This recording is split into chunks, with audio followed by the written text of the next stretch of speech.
Hi everyone, I'm Selena Shapland here from synergyinteractive.com.au and welcome to the Creative Anarchy podcast. Today I'm here with Lauren Daniels.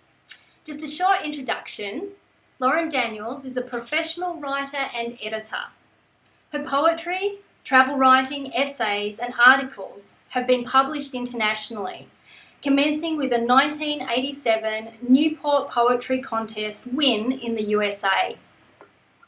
Through the 1990s, she worked for Ziff Davis Publishing in Boston, and in 2000 she relocated to Australia. Since then, she has edited over 50 fiction and non-fiction titles, many of which have attracted awards and recognitions. Currently, the senior editor for interactive publications, she has served as an IP Picks literary judge for over a decade. She was the Youth Arts Queensland mentor and has taught writing at the University of Queensland and TAFE. Lauren also sits on the board for the Erica Bell Foundation in Tasmania and is the founder of the Brisbane Writers Workshop. Hi Lauren, how are you? Hello. Welcome. Thank you. Thank you, Selena. Thanks for having some time with us today. So we'll jump straight in. Can you tell us a little bit more about yourself and your writing and your editing background? Yes, thank you. Well, that was one heck of an introduction. Thank you for that. You're welcome. As far as my background, I'd probably have to start a little bit early, since this is it's an interesting question for a lot of writers and editors, and I'd have to start with my childhood and the fact that I grew up with two academics for parents and surrounded by books. My earliest memories are libraries and toting a bag back and forth. While kids were playing sports, I was in the library.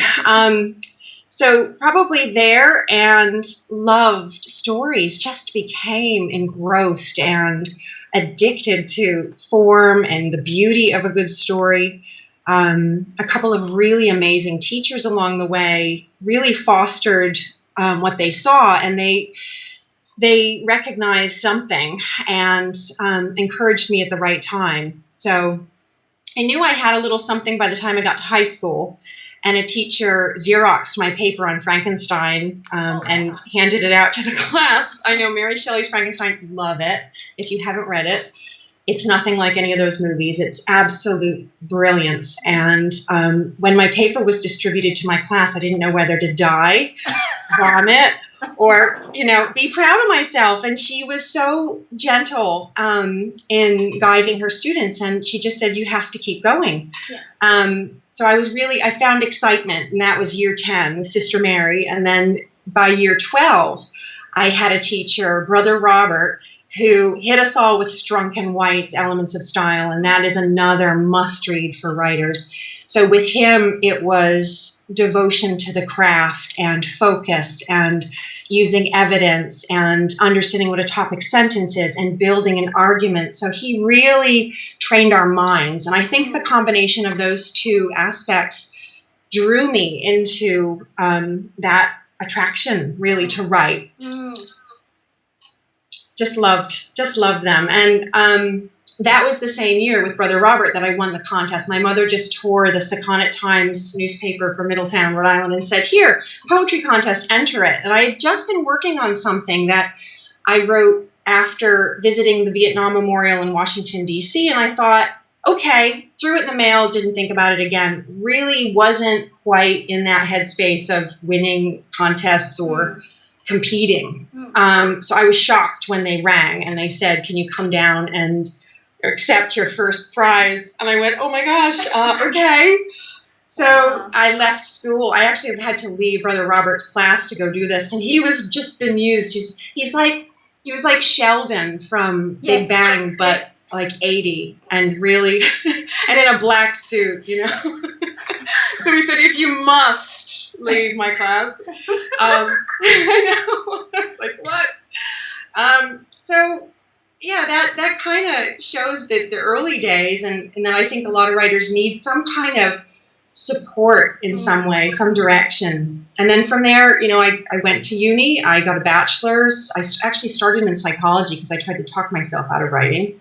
And then I know, but I was again drawn back into it and found myself in Boston with a bachelor's, and then hooked up with Ziff Davis Publishing, who also helped with course credits. So I was doing my master's at that stage. And it just went way on to way, as Robert Frost says. And I found myself embedded. Wow. That's wonderful. And so with your editing background? Oh, the editing, yes. Editing was an accident. Like, if I could be frank there, I didn't mean to have that happen. That was during the course of my study. And I started helping people with papers during my bachelor's. I'd just read over somebody's paper, and they appreciated the feedback, and they'd say, "You're good at this." And I'd say, "Really? I don't even understand your topic, but I think you need to fix this paragraph." And then for my master's, interesting story there, because I was working, as I said, at Ziff Davis, and the wine guy who sold wine to my boss found out that I was doing my master's at Emerson in the writing program. He's like, "Hey, I'm writing a novel. Can you read a chapter?" And the next thing I know, he's faxing me chapters like every other week to just give it a go and give him feedback. And he was so happy with what I was saying. And I just thought, I guess I can do this. And the master's also teaches you to critique and to edit with manners and with understanding and compassion as a writer for somebody's enormous work in project. So you really learn how to articulate what's wrong and use evidence, and also say what's right when someone's doing a really good job. You don't just say, "I like it." You can say why, and you can formulate a response on that. And I think authors really want to know that. Yes. So, tell us about the number of books that you've edited and helped bring to publication standard. Like, tell us a little bit about that. Okay. At last count, I think it was 54. Wow. I know. I don't know how that happened. That's awesome. So these are books mostly with Interactive Publishing, where I work now. I hooked up with him in 2004, and I've probably done that's been 10 years. An average of however many that is. I'm not a maths person. No, neither am I. But that was a collection of memoir, historical fiction, creative nonfiction in all its types, so travel essays. Even because of my background in psychology, I could help out with some psych books. So I've worked with psychiatrists who wanted to self-publish books on working with children, or there was one through IP that was about survivors. It was about surviving sexual abuse, and was written by someone in Sydney who's taken on the church and is making quite a ripple there. So that's the nonfiction side. The fiction is, a bit of everything from dystopian to fantasy to short story collections to, I stacked up some books over here as thinking prompts. Just your straight up fiction, erotica, which was interesting. Wow. I had a hand in a bit of that, which was supposedly written by the daughter of the Marquis de Sade, by someone in contemporary time who has a pen name and remains hidden in our society. Very mysterious. So really a vast kind of variety, and I really owe that to IP, to Interactive Publications, because they will look at anything. What they're interested in is quality. Right. So if it's good writing and it has, it's not often, if it has some form of social message, we're interested and we'll think about it. So, is there a formal process for submissions of manuscripts to that? Yes, there is, and it helps when people check out the website and check out submission guidelines, and that's for any publisher across the board. Just find out what they like. For us, I think it's 5% of the manuscript with a nice little letter and a synopsis. It helps to give us a bio about yourself, what you've published. I love to hear from the writer himself or herself what their intention for the book is and who the audience is. Another little secret to the trade is to let publishers know how you're going to market it. That's something that's been emerging over the last decade of what's your marketing platform. Yes. Are you on social media? Do you know how to use it? Do you like public speaking because you're going to have to do it? Yes. Have you taught courses? Anything really that gets you out there. Yeah. So it's obviously branding. Author branding is an important part of the whole publication process. Yeah. Yes. So not only do you have to have a great story or a great written book, you have to be able to put yourself out there a bit. Absolutely.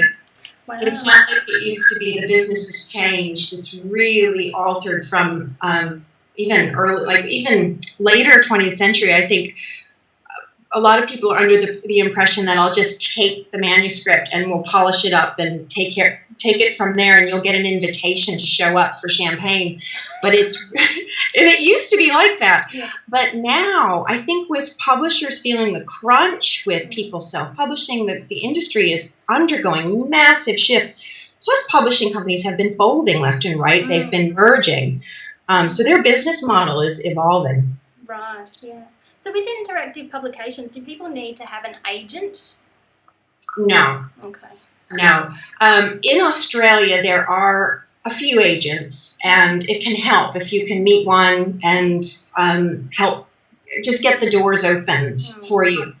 It's not essential in Australia. In the US market and UK, it is more towards the essential end of the spectrum. I think you have to have one in the American market these days.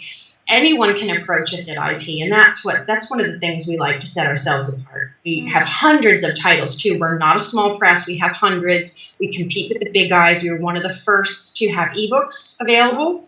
I think we may have actually been the first. I'm not 100%. Don't quote me on that, but I think David said that. We were the first to really push it here as the coming way. When I signed on with David, he was discussing it in 2004 and was already doing it. So I think that an agent is a nice thing to have if you can get one, and you can meet them through the writing centers. Writing centers do have meet the agents. I know that there are groups in New York which will have a meet the agents element. So if you are in the States or you're planning a trip, hook yourself up with that.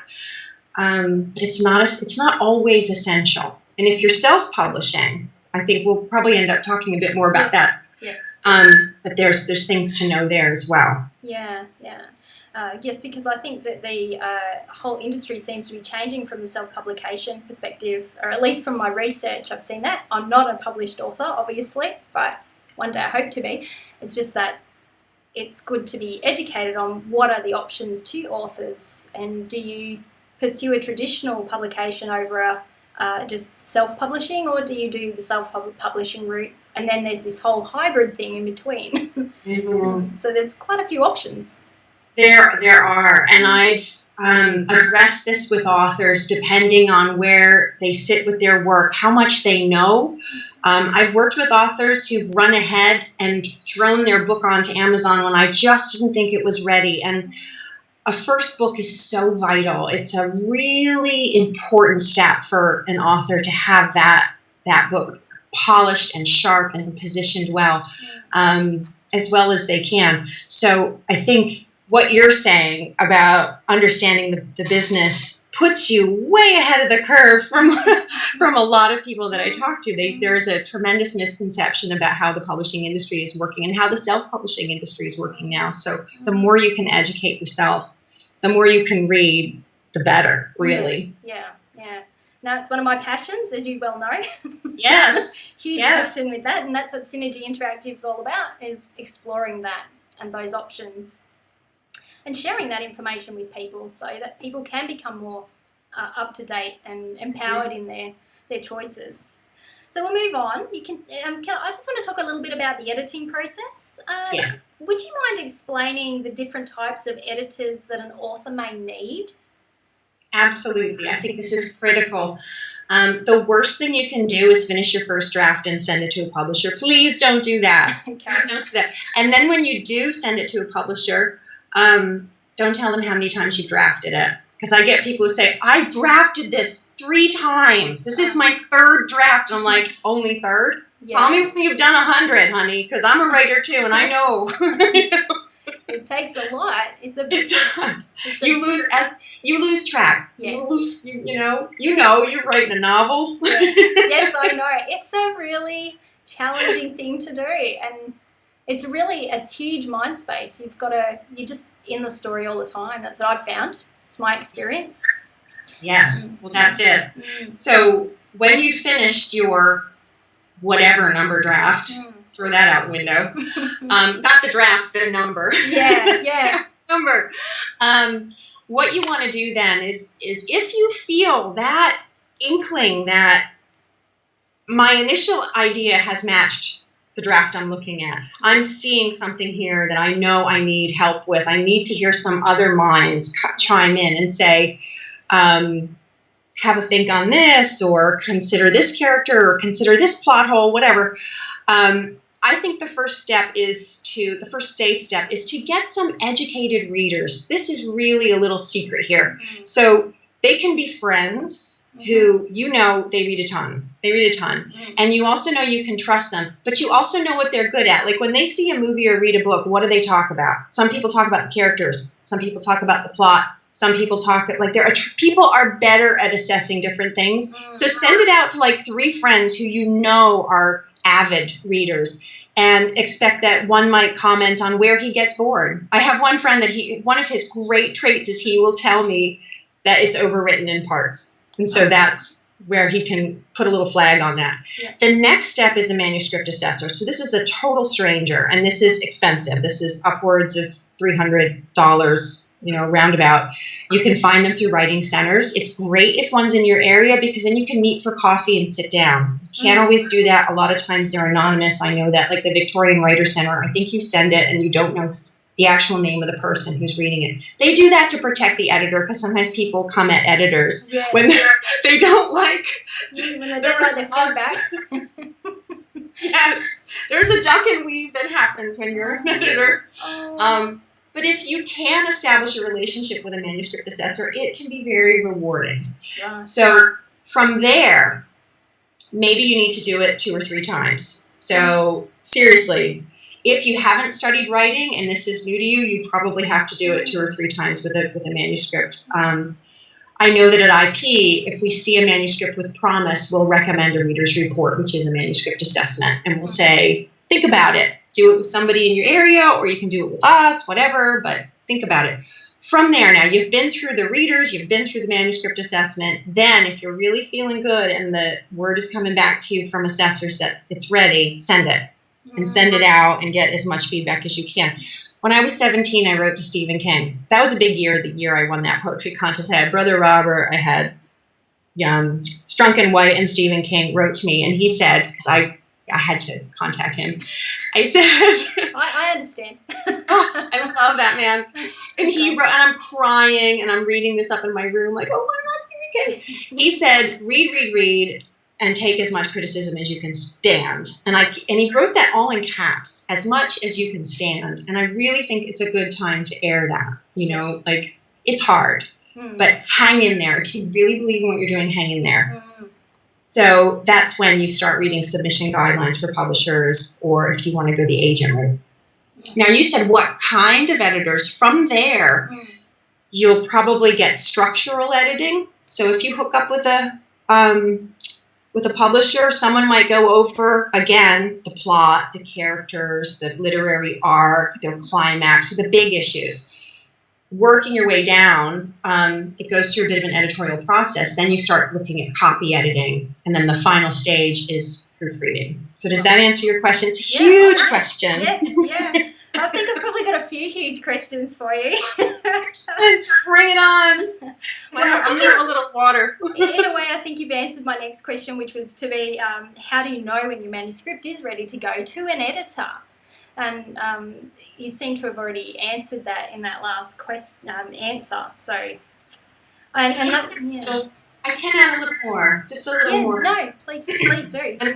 That would be, it's okay to follow your impulse, but brace yourself for the response. Not everybody's as polite as I am in their responding. Like, some people are so mean with their so brace yourself. For some reason in the arts, people think they can be cruel. And when I was first starting in writing, I noticed it, like, ooh, just pecking goes on. So I don't know whether it's jealousy or people feel threatened or people get burnout, but whatever, put that aside and just brace yourself for the responses from people. I've had people come to me in workshops who say, what do you think of this? Can you just read one page? And then they'll tell me, and I'll say, oh, I see this and this is working, maybe work on that. And they'll say, wow, I had a professor who told me it was rubbish.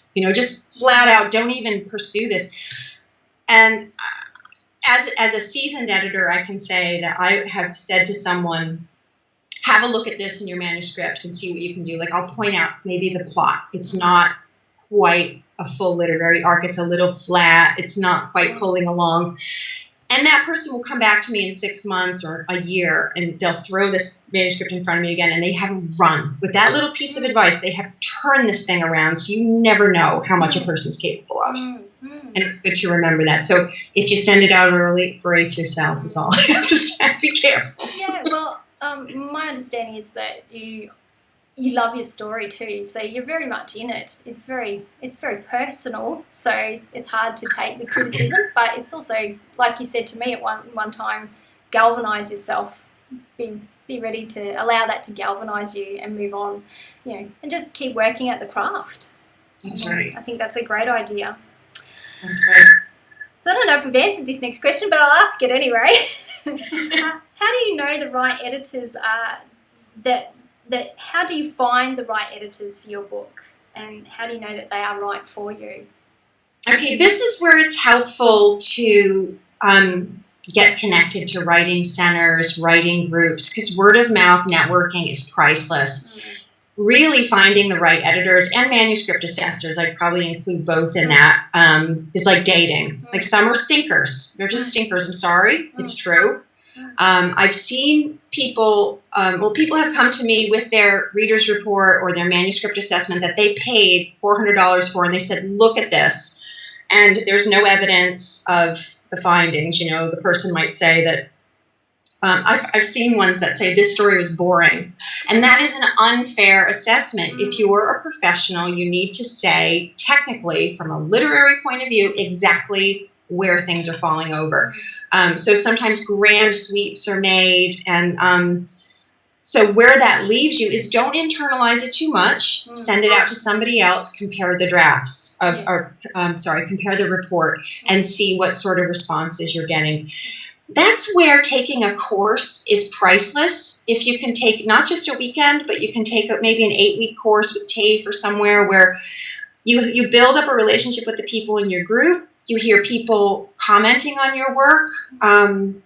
You hear similarities and themes in the feedback. You can't shortcut that. When someone tells you, as an example, that you have a knack for magic realism, and there are 12 people in the room and 9 of them agree, and 3 of them go, oh, I hate magic realism. You don't listen to them. Yes. You listen to the ones who are saying the same thing.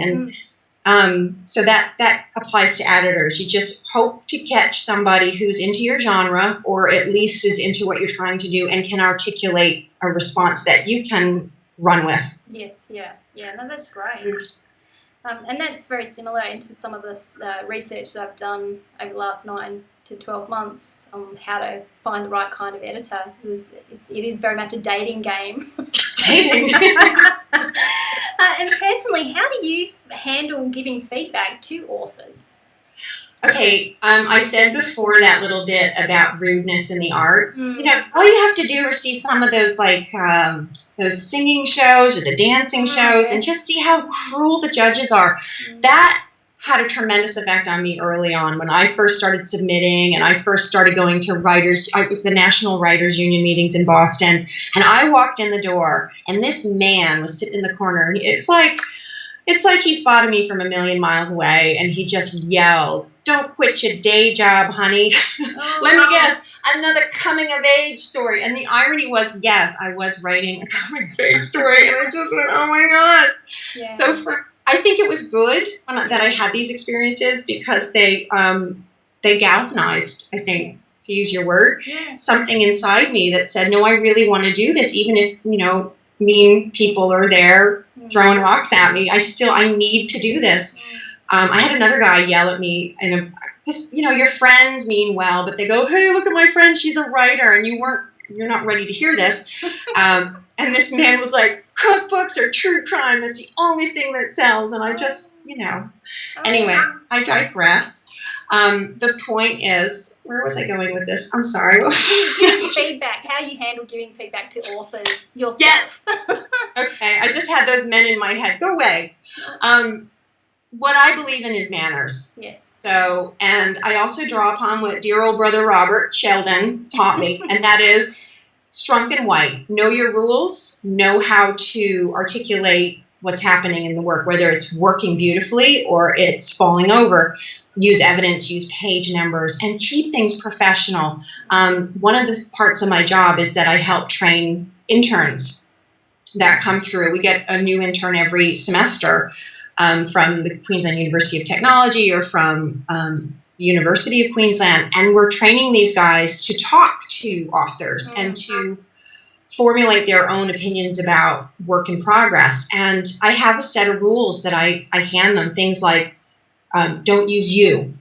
You only, if it's a novel, you say the novel or the piece or the work or the plot line or the characters. And what's interesting about this is during my master's, there was a psychiatrist in the group who couldn't get this. And she's in a group of 12. And we would say to her, stop saying you did this in your plot or you had this character. And we'd say, don't. The person's like naked. They've got their 4 years of work spread out on the table. And you're going, no, the novel. Yeah. And it's a really hard thing to remember, but you just kind of reel it in and you catch yourself and use positive language. Like instead of saying what's not working, opportunities for improvement. Yes. It's amazing how powerful language is, and you can make or break a critique with that. So attention to detail, manners. Yes. Yeah. Oh, look, and what you were saying about the guys that were saying those cruel and nasty things is it tells you more about them as a person and their jaded reality than you, and what it's not a reflection on you as the writer or the author. And I think that's what people need to remember, is that when people do that, it's more about them and not about you and not about your work. Yeah. Good lesson. Yeah. Well, thank you for sharing that. I think we all need to hear that, especially when we do experience it and we feel a bit down and go, I can't write. In fact, you can. It's just more improvement, opportunity to learn, try and reframe it. That's a great point there, too. Like, expect those moments. Yes. Every writer has those moments where they're just like, the heck with this, I can't do it. It's too hard. I'm hanging out there. And know that it will pass. This too shall pass is one of my personal credos. It'll go. And the thing that stays with you day in, day out for X number of years is the desire to express yourself through writing, your love of language, your love of words, your stack of books that you wouldn't, like your desert island stack of books. Yes. You know who you are, Absolutely. And I just got Strunk and White's book the other day. I've been holding out to get that, so I'm pretty happy to say I've got it in my library and I've been running around in the train reading it. So always about the learning here. Okay, so we'll move on to your teaching, because I've attended a few of your courses, very fortunate to have done that. I met you at the TAFE, and then of course I've done some private courses with you. So can you tell me, or not me, but all of us, about the Brisbane Writers Workshops and the courses that you will be offering? Yes, thank you. Basically, the Brisbane Writers Workshop is new, and it's launching this year. I took a few years off from teaching. I had 2 children. They're 3 and 4 now, so I'm feeling like I can start teaching a few more workshops and getting back into the zone because I love it, and it's so much fun. And I get to know people over the course of years as they bring a project to life, really. So the Brisbane Writers Workshop is basically... through my work, I meet editors, I meet interns who have a knack. I know a lot of authors who would love to talk about their book and how they got it from idea to print. And what I'd like to do is like your website, I'd like to form a little hub. So people can have that opportunity maybe to meet for 8 weeks over a course, with a work in progress, to get feedback and find out what they're doing well and find out where they need to hone their skills. So this is, at this stage, I have 2 locations, and one is like a garden setting, like a garden retreat type setting for the groups that want to do a weekend. So a few hours on a Saturday and a Sunday to just get out of normal life and really attend to their writing and to meet other people as well. The other is a conference room style setting. So if we need to be kind of in our own little think tank, setting that up. Now, I know a children's editor that I worked with at IP. She's taken a leave from there, but she's keen to teach children's. And that's an area where I feel a little bit wonky. I have participated in the polishing of some young adult fiction, and that's fine. But she does picture books, and I'm a harsh mistress when it comes to picture books.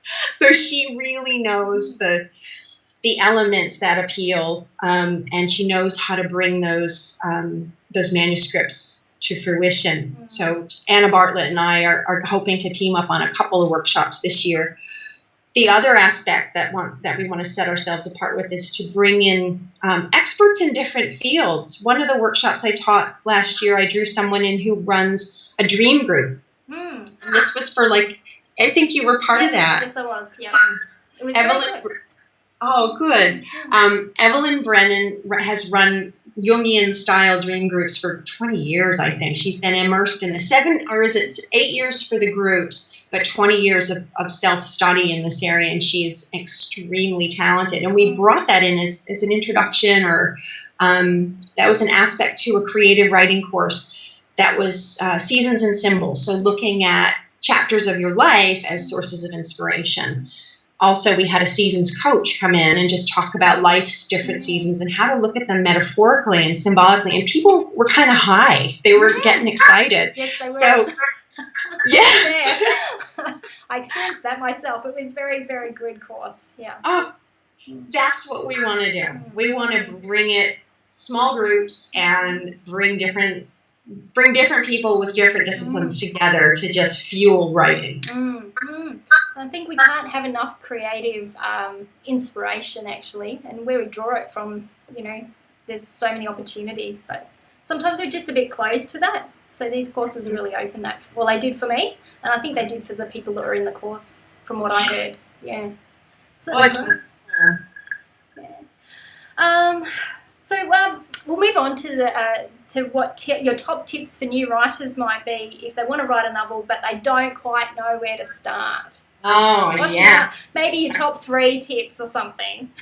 Let's see. Narrow it to 3. I know. Well, I can tell you what I did, which was a mistake. And I'll tell you what was recommended to me was write a short story first.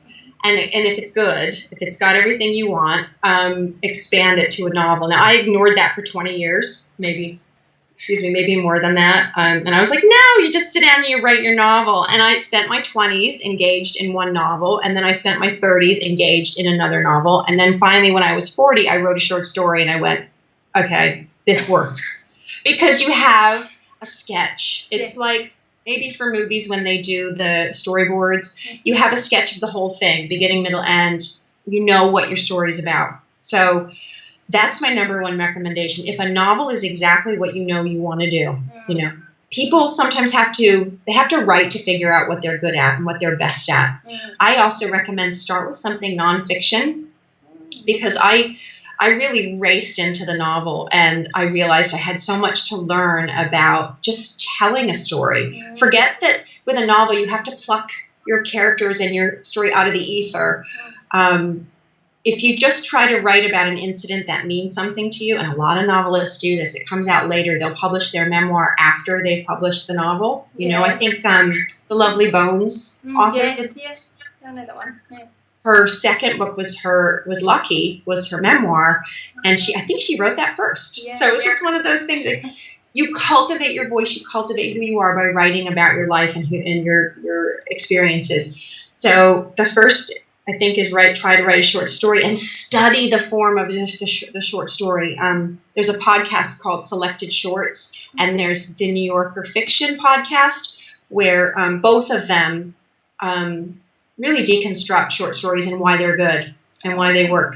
So I'll have to link to them in the show notes. Yeah. Excellent. Yeah. Yes. So then you said a third. Yes. Read. Yeah. You have to read. The number of manuscripts I've seen where the author doesn't, or the writer, author, whatever, that whole distinction boggles me. Let's go with writer for the moment. Writer. The writer's not reading, and I can see it, and an editor can see it on the first page. If you're distilling your ideas from films, it's clear, so you need to read and be seduced by good stories. Be in love with your genre. Science fiction is a good example of this, where I will see, it's probably the dominant one, where I'll see manuscripts where it's very clear the writer's not reading. And there are so many masters like Isaac Asimov and Philip K. Dick, and I could go on. Just immerse yourself and read them, not as an audience member, but as a writer, and say, okay, I like that. Why? How did it work? Why is that character so cool and yet repellent? All that good stuff. Yes, yeah. It's all about that conflict internally and externally, I think. Well, that's what I'm learning. It's really important to have the internal, probably more so than the external. Oh. Yes. They have to be in conflict with themselves, conflict with their environment, in conflict with each other. Even when they're best friends, they have to have some type of niggling irritation, because that's what moves it forward and gives depth to the character. Yeah. We've rejected it based on that. Exactly. That there isn't conflict driving forward. All right. So I was going to ask you a little bit more about your interactive publications. Sorry, let me get that right. Yes, interactive publications and what you do there, but you've already answered that question. And I was going to ask you, what were your thoughts on self-publishing versus traditional publishing? Well, I'm on the fence, and I'm very open-minded, and I'm reading all the articles that you're writing about it, because it's incredibly... The Creative Pen was one of the articles that just read that last night, and I said, we have to educate ourselves. One author that I worked with, her first book was through interactive publishing, and then her second book, we really talked about it, and she said, what do you think I should do? Should I go with your house, or should I go straight to Create Space on Amazon? And I said, honestly, it's your call. The book is there. You can, sleep on it. And we discussed the pros and cons. And it's traditional publishers open doors for you. They help you polish your work up. And this, again, is something that a lot of people don't understand. The editing staff is not about correcting the editing staff is not about correcting grammar and punctuation. It's about finding gaps in the story and helping you take an idea further. So with a traditional publisher, you get that extra edge after you've been through the readers and the manuscript assessors and the courses and all that. You get that final round of editing, which is priceless. I mean, I've seen books which are very polished, and yet one or two little turns of the wrench here and there, or saying, did you realize, or did you notice, did you see this bit? And the author just fills it right, and they say, I always had a suspicion about that. But when you're a writer, you're juggling, the pineapple, the chainsaw, and the egg. You have all these things that you're trying to keep in the air. So an editor can come along and just say, how about this? Yes. Or can you upgrade this element just a little bit more? Can we get just a little bit more? Or these dialogues, these moments of dialogues don't actually propel the plot line forward. It might feel like it, but what's happening here? And so things like that, you just can't replace. You're doing it all on your own when you're doing this publishing. So you'd have to arm yourself with skilled people to make it really fly. And I know people can do that. It's out there. I've seen it happen, and it's incredible. And I'm just, there are people in the States who are writing romance novels in their basement, and they're making millions. Yes, yeah. It's one of the hottest genres out there. It really is. If you're a romance writer, you should be out pursuing some self-publishing. But having said that, I guess the caveat is that you really do put it through the same level of publishing, editorial process, that you don't put shoddy work out there, because, you know, the best thing about self-publishing is that there's an opportunity for everybody to publish without any gatekeepers, but the gatekeepers are our readers. And they will let us know in no uncertain terms when they review the book whether it's crap or not. So you're better off to be prepared and do your best to make it as polished as possible before you put it out there. Yeah, well, it's out there. Yes. And one of the other things I have learned from my research is that if you choose to do print on demand from your self-publishing, once it's printed, they don't take it off Amazon. You know, if you decide to take the book back down off ebooks, that's fine. But once it's printed, because they've got this whole industry of secondhand books that go out, so it's always there. So just be mindful is my tip for that. So I've heard that from Jay Thorne and from Joanna Penn and quite a few other authors when I've been listening to the Creative Pen. So I think that they've experienced it firsthand. That's right. Well, it's an excellent tip. It's hard to get control of it once it's been released. Yes, that's why everything for me is electronic right now. Whilst I learn. And that lovely I'm going to segue, maybe not in a nice way that is smooth, but I'd like to talk about the Erica Bell Foundation. And before I do, I just need to say, I got the NZAM and the Just Prince book, and I just want to put it up so that everybody sees. This is the book that the Erica Bell Foundation is around. Beautiful, beautiful author, very beautiful literary author. So I'll let you tell us a little bit about the foundation and how it came to be. Thank you. Very good. This is wonderful. Erica's first book, The Voyage of the Chakanor, was put in front of me as a manuscript in 2007. I think it was 2007. And I was working at Interactive Publishing, and all sorts of manuscripts were coming and going. You know, I was seeing maybe a dozen things a month, you know, fiction, nonfiction.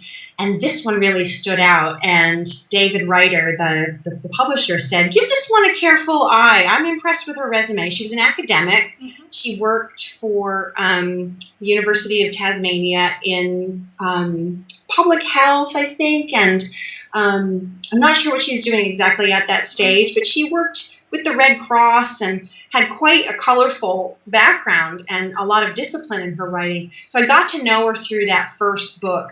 And, you know, it was interesting that our first encounter on the phone, and I had sent back the marked up manuscript using track changes, of course, on Word. And we talked on the phone about it. And I remember it was like a standoff at the OK Corral. She was just as passionate about what she was doing as I was. We were devoted to our craft. We both had the same goal in mind. Like, my job as an editor is to lower financial risk for the publisher who's putting thousands into a book before it even gets out there. And to, like, I want to be proud. I want my name, you know, associated with something that's wonderful. And I'll do everything in my capacity to help an author without filling it in for them. Yes. Yeah. But just to help them get the book where it wants to go. So here we are at the OK Corral, and I was trying to explain to her the very slippery idea of perspective, and how when you begin a novel with the first 5 chapters being from this girl's perspective, it's tricky to switch from maybe it was chapter 6 or 7, to a captain. And because the first few lines I said I didn't know who's speaking, and I was confused. So we kind of discussed what kind of narrator we're having here. Is it a close narrator, you know, the omniscient narrator, all this limited narration, all this technical junk, trying not to get technical, be clear. And then eventually, it's like Erica understood we were from the same tribe. And from that moment onward, she knew I was utterly committed to helping her get her book where I knew it could go. So we completed that project, and then it was 2013, she sent me her second book, NZAM and the Just Prince, and said, what do you think? Yes. And I was so excited because I saw an author who had leapt from one level of writing it's like she skipped 10 levels, and she didn't repeat any of her mistakes, or you hate to use the word mistake. There is no word for mistake in Chinese, right? But she didn't repeat her issues. Yes. She advanced herself. She took everything on board and was just so disciplined, and created this again, historical fiction, which is incredibly difficult. The research is there. And I was over the moon, and I let her know. I said, I'm ecstatic. And I said, I don't know, it's up to you. If you want to come and be with Interactive Publishing for your second book, I'd be very happy to work with you through right through the finer points to the finish line. Or if you feel like you can put this on Amazon, I celebrate whatever decision you make. And so she did. She put it on Amazon. Now, what is the sad part of this story is that she and her husband put it on Amazon on the Sunday night, and on Monday she had a brain hemorrhage and she didn't recover. So by the end of the week, she had left us. And her husband, Dr. Bastian Siddell's response to this was to create the Erica Bell Foundation, and that is in Tasmania. They're in the Hobart area. And what happens is annually, $10,000 is awarded to best fiction writer, $1,000 to the runner-up, and $500 to the third place. And this also goes for medical research writer as well. So there's two arms of this, and it's for Tasmanian writers. So any of your Tasmanian viewers, check it out. The opening date is the 1st of October, I believe. That may change because this was just the first year. Check out ericabellfoundation.org for information. And the ceremony, the award ceremony, is always the first Friday morning in Hobart of December. Each year. So it is an honor and a joy and a privilege to promote Erica's work and to promote her lasting effect really on writers and support. And she was such a supportive person. So it's good to be involved in something so beautiful. Yeah, I think there's a really beautiful photo of her in the back of the book. So if anybody does purchase this, you can actually get it on Amazon. You can get a print version, and I'm not sure if it's an ebook version. I can't remember, but if you go to Amazon and look for Erica Bell, Enzam and the Just Prince, you'll find a really beautiful book. I have to say, she wrote about the turtles in the ocean, and I was almost crying. It was so beautiful, But I am working my way slowly through this one because I feel like it's something I have to digest. Yes. And read it and digest it. It's not, for me, it's not something I can read quickly because I want to appreciate what she's written. And I think that's such a beautiful legacy to leave to all writers in Tasmania. And hopefully one day, it can spread out depending on what their vision is for this. But lucky Tasmanian writers. Yes. Yeah, very good. So, what's your role on the Erica Bell Foundation? How do you sit on the board? Well, also liaising with Chris Gallagher, who runs the Tasmanian Writing Centre. My role is pretty minimal because they know exactly what they're doing. They're very skilled and very experienced people there.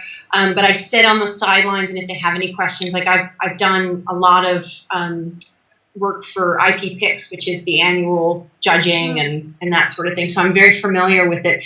But I also understand that they wanted to keep the bulk of this in Tasmania. I think what I did this year was just help them tweak the submission guidelines and converse with Chris about that. Really offering a supportive hand if they ever need it. But they were under pressure to make it happen quite quickly, and they sailed. They did beautifully. Yes. So. Yes, well, I have to say I follow them on Facebook, at least through your posts. So, they're out there. So if anyone's interested, please make sure you check them out.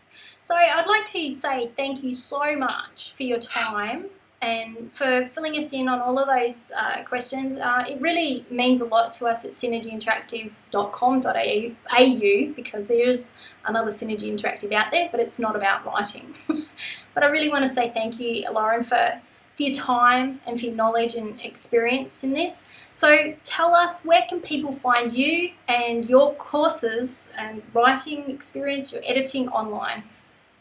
Well, first I have to say you are so welcome because we have similar goals. Yes.